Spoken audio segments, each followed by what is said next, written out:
How to get vaccination certificate? First, you have to go to their website. Click yes and then next.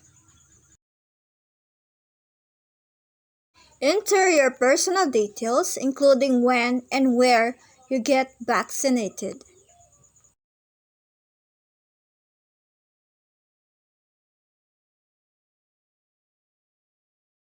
And then select your municipality. After that, you must review your information. If it is correctly entered, and then put the 7 characters that is shown below.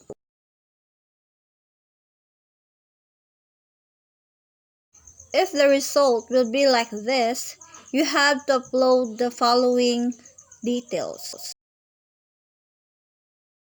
After you upload, click Submit Request.